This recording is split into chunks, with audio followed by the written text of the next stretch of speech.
महसूस हो रहा है कि असी किहे जा अंदोलन विढ़ बैठे कि रोजाना साढ़े एक दो योधे साढ़े कोलों विछड़ रहे ने ते साडी सरकार एडी बेगैरत बेशर्म हो चुकी है। मैनू लगता है अगर जागदी जमीर वाला कोई प्रधानमंत्री होवे, कोई सरकार होवे, ऐसी शख्सियत अगर देश दे किसानां दे लई, आपदी जमात लई, आपदे लोकां लई प्राणां दी आहुति दे रही है तो एक बहुत वड्डी मिसाल है वर्ल्ड दे विच। ते इत्थे साडी सरकार नूं मैं समझदा सरकार चलाउण दा कोई अधिकार नहीं, इन्हां नूं अस्तीफे दे देने चाहिए। किसान अंदोलन इसलिए लड़ रहा है कि किसान नूं पता लग चुकिया है कि मेरी जिहड़ी आउण वाली नस्ल है, आउण वालियां जिहड़ियां मेरियां पीढ़ियां हैं, उन्हां दी जिंदगी, उन्हां दा भविख बहुत खतरे ते हनेरे च है। अज दी स्टेज है जिहड़ी ये दुखदाई स्टेज है। अज जिन्ने भी इत्थे बुलारियां ने बोलना है, साडे उन्हां योधियां नूं, उन्हां शहीदां नूं शरदा दे फुੱਲ अर्पित करन दा दिन है। उन्हां दे विच आपां हिस्से दे विच रखिआ है।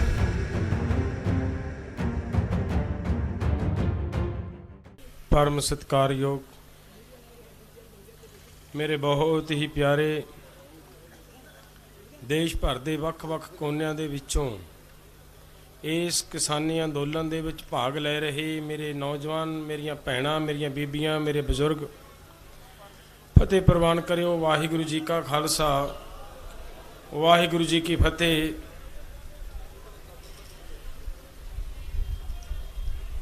लगभग 4 महीनों तो ये अंदोलन तुसी सारियां ने रल मिल के शुरू किया होया लड़ रहे हो।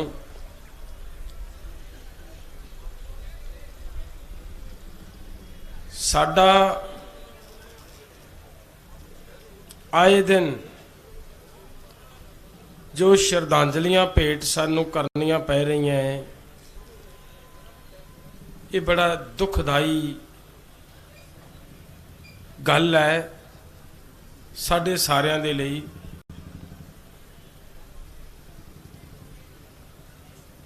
दास अपने 4 किसान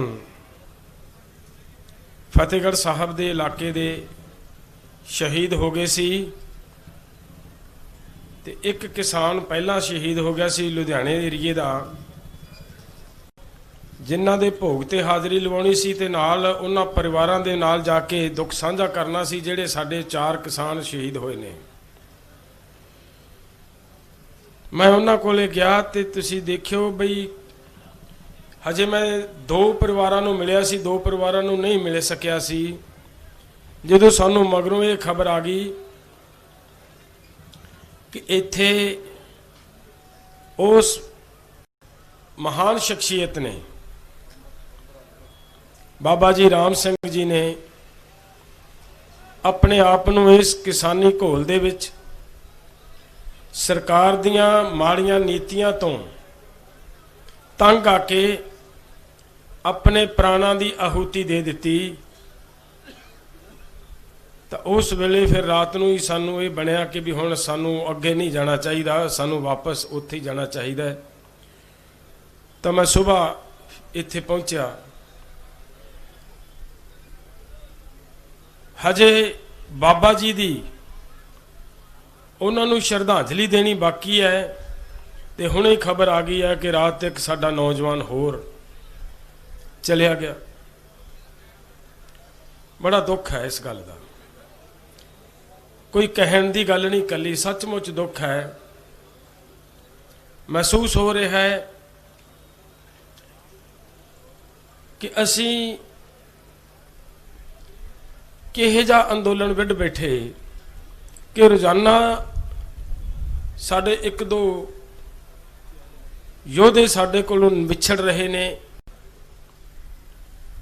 ਤੇ ਸਾਡੀ ਸਰਕਾਰ ਏਡੀ ਬੇਗੈਰਤ बेशर्म हो चुकी है कि मैं समझदा अगर ईमानदारी होवे सरकार दे अंदर रता जिन्नी भी इंसानियत होवे तो जो एक कुर्बानी बाबा जी ने दिती है सब तो पहला तो इन्हां ने इत्थे आके शायद सारियां संगतां नूं ना पता होवे इत्थे आके साडे लंगरां दे विच साडे शहीद हो रहे परिवारां लई 5 ਲੱਖ की सहायता की है।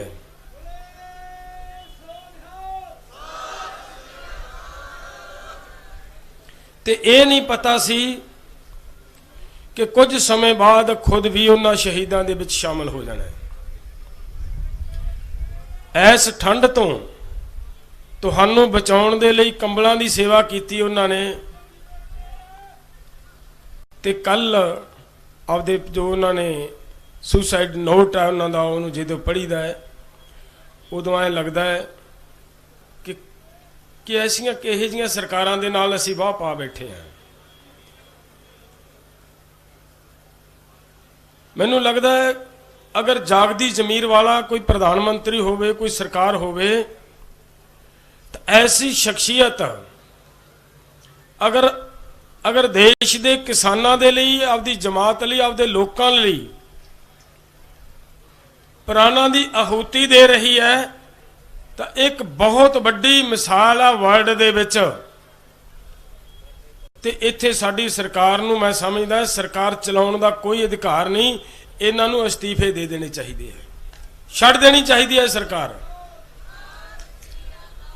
क्योंकि ऐस अंदोलन किसान लड़ रहा है, किसान अंदोलन इसलिए लड़ रहा है कि किसान नूं पता लग चुकिया है कि मेरी जिहड़ी आउण वाली नस्ल है, आउण वालियां जिहड़ियां मेरियां पीढ़ियां हैं, उन्हां दी जिंदगी उन्हां दा भविख बहुत खतरे ते हनेरे च है।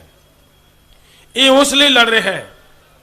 लेकिन जिन्हां ने प्राणां दी आहूति दिती है, मान लो मैं इसलिए लड़ रहा है कि मेरे पोतरे का जीवन है जिहड़ा वो हनेरे च है, मैं लड़ रहा है। तुसीं लड़ रहे हो कि साडे बच्चों का जिहड़ा फ्यूचर है वो हनेरे च है, उस गल लई लड़ रहे हो। लेकिन ये बाबा जियां दा निगाह मार के देखो, शादीशुदा नहीं, कोई बच्चा नहीं, कोई परिवार नहीं, तो फिर किहदी खातर शहादत देगी? तुहाडी खातर, लोकां दी खातर।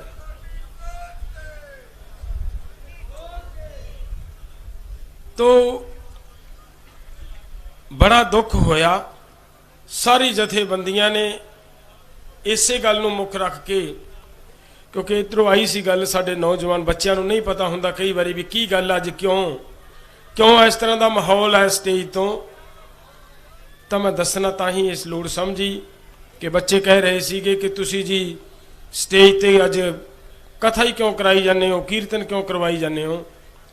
इहदा एक कारण, बड़ा कारण यह है कि साडे कोलों एक बहुत बड़ी सेवा का पुंज, एक बहुत बड़ी हस्ती हैसियत रखने वाले महापुरुष साडे चों अज विछड़े ने, और विछड़े भी साडी सरकार दी नलैकी, सरकार दी धक्केशाही के खिलाफ इनू बर्दाश्त ना करते हुए वो इत्थों जहान तो चले गए। सो असीं होर ज़्यादा अज मैं किसी टॉपिक के उत्ते नहीं गल करनी।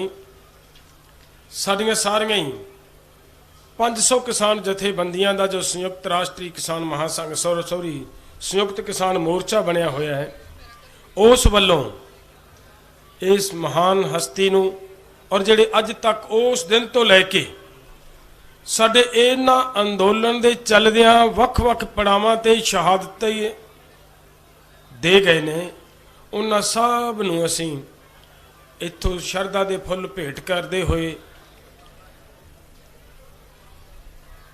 आप सब तो खिमा चाहांगे।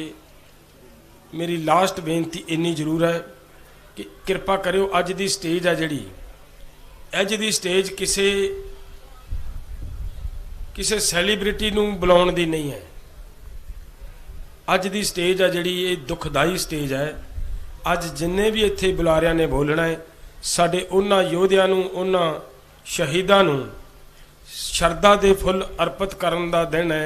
ਉਹਨਾਂ ਦੇ ਵਿੱਚ ਆਪਾਂ ਹਿੱਸੇ ਦੇ ਵਿੱਚ ਰੱਖਿਆ ਹੈ। ਸੋ ਧੰਨਵਾਦ ਜੀ। ਵਾਹਿਗੁਰੂ ਜੀ ਕਾ ਖਾਲਸਾ, ਵਾਹਿਗੁਰੂ ਜੀ ਕੀ ਫਤਿਹ।